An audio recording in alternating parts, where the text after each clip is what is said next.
হে বন্ধুরা, কেমন আছো তোমরা সবাই? আমরা অনেক ভালো আছি। আর তোমাদের সবাইকে মেরি ক্রিসমাস, বড়দিনের অনেক অনেক শুভেচ্ছা। তো আমরা যাচ্ছি আজকে আমাদের বাড়ির সামনেই পাশেই একটা চার্চ ছিল সেখানে। আর এখানে দেখতে পাচ্ছ ধ্রুবকে একদম ছোট্ট সান্তা ক্লজ সাজিয়ে দিয়েছি। টুপি আর জ্যাকেট প্যান্ট সব কিছু কিন্তু সান্তা ক্লজের ড্রেস একদম সেইভাবেই ওকে সাজিয়েছি। সাজানোর পরে এবার আমরা চলে এসেছি আমাদের ঘরের পাশেই একটা ছোট্ট চার্চ ছিল, লোকাল চার্চ। সেই চার্চেই ওকে নিয়ে এসেছি সান্তা ক্লজ সাজিয়ে। তো সবাই ওকে দেখছিল, দেখে দেখে বলছিল এই যে দেখো ছোট্ট সান্টা চলে এসেছে, ছোট্ট সান্টা চলে এসেছে। আর ওকে এখানে নিয়ে এসেছি। এখানে ছিল একটা ট্রি, ক্রিসমাস ট্রি এখানে খুব সুন্দরভাবে ডেকোরেট করেছিল চার্চটার মধ্যে। তো আমরা ভাবলাম দূরে কোথাও যাব না, খুবই বেশি ভিড় হবে, সেই জন্য আমাদের ঘরের সামনে একটা ছোট্ট চার্চ ছিল, সেখানেই চলে এসেছি সেলিব্রেট করার জন্য। আর এখানে দেখতে পাচ্ছ কত সুন্দর ট্রিটা সাজিয়েছে। আর ওই ট্রিটার কাছেই সবাই ছবি তুলছিল আর রিলস বানাচ্ছিল। আর এও ভীষণ মজা করছিল, কারণ ও এর আগে ছোট ছিল, মানে ওর তো জাস্ট 2 বছর হয়েছে। তো ওর ফার্স্ট ইয়ার যে ক্রিসমাসটা ছিল সেটাতে ও একদম ছোট ছিল, মানে ওকে একদম ড্রেস পরিয়ে, সান্টা ড্রেস পরিয়ে ওকে বসিয়ে রেখেছিলাম। আর ও চুপচাপ মানে খুব সুন্দরভাবে ছবি তুলেছিলাম। বাট এবারে যেহেতু বড় হয়ে গেছে আর খুব দৌড়ায়, তো সেই জন্য ওকে একদমই ধরে ওর সাথে ছবি তোলা যাচ্ছিলই না। মানে এই সময়টা খুবই ডিফিকাল্ট কোনো বাচ্চাদের সাথে ছবি ক্লিক করা।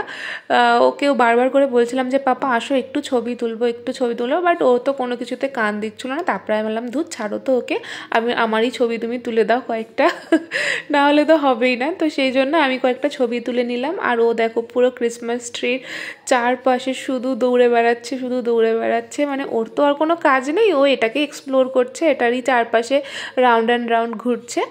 আর এই চার্চের এই সাইডটাতে একটা যিশু হাউস বানিয়েছিল। এই হাউসটা হচ্ছে একদম সেই খড় যে হয় বিচুলি, সেই বিচুলি দিয়ে বানিয়েছিল। আর এই সামনে অনেক ছোট ছোট প্ল্যান্টস আর মানে নানান রকম জিনিস দিয়ে ডেকোরেট করেছিল, লাইট দিয়ে অনেক সুন্দর। মানে আমরা সেই ঝুলন যেমন বানাই না, ছোট ছোট সব খেলনা দিয়ে জিনিস দিয়ে এরকম বানাই ঝুলন, তো এদেরও ঠিক কাইন্ড অফ ওরকমই, মানে যিশু জন্মগ্রহণ করেছিল যখন, সেই একটা থিম এরা তুলে ধরে। ওই খড়ের বিচুলির ঘর বানিয়ে তার মধ্যে ভেড়া ছাগল সব ছোট ছোট পুতুলগুলো দিয়ে ওখানে করে। আর এবারটা হচ্ছে আমরা চার্চের মধ্যে ঢুকছি, এটা হচ্ছে আমাদের মেন চার্চ। ওই চার্চের ভেতরে আমরা ঢুকছিলাম। আর দেখতে পাচ্ছ কত সুন্দর করে ডেকোরেট করেছে। আর এখানে দেখো ও কেক খাচ্ছে, মানে ফার্স্টে গিয়েই ওখানে কেক দিচ্ছিল, আর ও গিয়েই কেকটা নিয়েই আগে খাওয়া শুরু করে দিয়েছে আর কি। তো ওরা দেখে খুব হ্যাপি হচ্ছিলো যে দেখো কত সুন্দর সান্টা সাজিয়ে ওকে নিয়ে এসেছে এখানে। আর এখানে দেখছো সবাই বসে আছে। চার্চের 2 সাইডে অনেক এখানে মাদুর চাটাই পেতে দিয়েছিল, কারণ অনেক বেশি লোক এসে ওখানে বসে ওরা প্রে করে। আর যেহেতু এটা লোকাল একদমই ছোট একটা চার্চ, তো সেই জন্য খুব একটা বেশি বড় না, তো সেই জন্য আমরা ওখান থেকে এবার বেরিয়ে যাচ্ছি। দেখো ওকে এবার পড়াচ্ছি আর বসে বসে ওই কেকগুলো খেয়েই যাচ্ছে। অনেক বেশি হয়তো টেস্টি লেগেছিলোই, আমাদেরও যেমন ক্রিসমাস ডের দিনকে কেক খেতে খুব ভালো লাগে। আর ও তো ফার্স্ট টাইম খাচ্ছে ক্রিসমাস ডেতে এই কেক। তারপরে আমরা চলে আসলাম বাড়িতে। সেটারে এখানে কত সুন্দর ডেকোরেশন করা হয়েছিল দেখো, মেরি ক্রিসমাসের পুরো মানে যত যা থাকে সব কিছুই এখানে দিয়ে খুব সুন্দর ডেকোরেট করেছিল ক্রিসমাস ট্রি। আর এখানে ছোট বড় অনেক গিফটস রাখা ছিল, ওখান থেকে একটা ছোট্ট গিফট ও নিয়ে এবার ভাবছে যে এই গিফটটাকে আমি কি করব। আদৌ তো তার মধ্যে কোনো গিফট থাকে না, বাট ও ভাবছে ওটার মধ্যে হয়তো গিফটস আছে, তো সেই জন্য ও নিয়ে খেলছিল। আমি বললাম যে যাও রেখে দিয়ে আসো, জায়গা মতো ধরতে নেই। তারপরে ও রেখে দিল। তারপরে দেখলাম যে ও দাঁড়িয়ে ওখানে কি ভাবছিল, ভাবতে হঠাৎ করে হামাগুড়ি দিয়ে দিল। যে ছেলে আমার কখনো হামাগুড়ি দেয়ইনি, একেবারে হাঁটা শিখেছে, সে এখন বড় হয়ে 2 বছর হয়ে তারপরে এখানে হামাগুড়ি দিচ্ছে। আর এখন দেখো এখানে একটা সেডারে একটা দিদি থাকে, ওই দিদির একটা ছোট্ট বেবি গার্ল আছে, ওকে নিয়েছি, মানে ও এসেছিলো এখানে ছবি ক্লিক করতে, আর ওকে নিয়েছি আমি কোলে। কত কিউট একটা পুচকে 10 মান্থস হয়েছে জাস্ট, এরকম রেড কালারের বেবি স্যান্টা সেজে এসেছিলো, আমি নিয়েছি কোলে। আর কত সুন্দরভাবে আমার কোলেও চলে এসেছিলো। আর আমার ধ্রুব দেখো ওকে বলছে তুমি গিফট নাও, তুমি গিফট নাও, বাট ও তো বুঝতে পারছে না এ অনেক ছোট গিফট নিতে পারবে না। তো ওর জন্য ওর সাথে বলছিলাম যে আসো একটু আমরা ছবি ক্লিক করি, কিন্তু ওকে নিয়ে ছবি ক্লিক করাটা অনেক বড় ব্যাপার, তাও জানি না কোনো রকমভাবে ভালোভাবে একটু ছবি ক্লিক হয়ে গেছিলো আনফর্চুনেটলি। তো এবার দেখো দুটো গিফট হাতে নিয়ে পালিয়ে গেছে।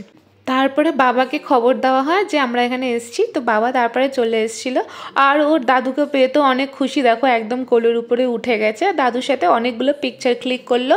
আর এবার দেখো আমরা এখানে ফায়ার স্টিকগুলো জ্বালাচ্ছি, আমরা যেহেতু কেক এনেছিলাম ক্রিসমাস ডেতে কাটবো, তো সেই জন্য এই আমরা ফায়ার ওয়ার্কগুলো কেকের সাথে দিয়েছিলো, কিন্তু আমরা কেকের উপরে জ্বালাইনি, কারণ এই ফায়ার স্টিকগুলো থেকে যে বারুদটা পড়ে কেকের উপরে সেগুলো শরীরের পক্ষে খুবই ক্ষতিকর, আর যেহেতু কেকটা ধ্রুব খাবে সেই জন্য আমরা ওইগুলো আলাদা জ্বালিয়ে মজা করছিলাম। তারপরে আমরা কেক কাটছিলাম, বড়দিনের কেক। অ্যাকচুয়ালি আমি ব্ল্যাক ফরেস্ট আমরা খুব পছন্দ করি, আমি আর দীপ, সেই জন্য আমরা ব্ল্যাক ফরেস্টই নিয়ে এসেছিলাম। আর আদার্স যা এমনি ফ্রুট কেক বা এমনি কেকগুলো হয় সেগুলো তো আছেই, সেগুলো তো খেয়েছি, বাট কেক কাটিং আমরা এটা দিয়েই করেছি আর আমরা অনেক বেশি এনজয় করেছি, সবাই মিলে খেয়েছি। মেরি ক্রিসমাস আমরা অনেক ভালোভাবে সেলিব্রেট করেছি। আর ওকে দেখো, ও কেক খেতে চাইছিল না, বাট আমি ওর হাতটাকে একদম মুখের মধ্যে নিয়ে ঢুকিয়ে ওকে কেকটা খাইয়েছিলাম। আর এখানে বেশ ছোটো মানে ওই বাবা মার ঘরেই আমরা সেলিব্রেট করেছি, বেশ ভালোই গেছে আমাদের দিনটা।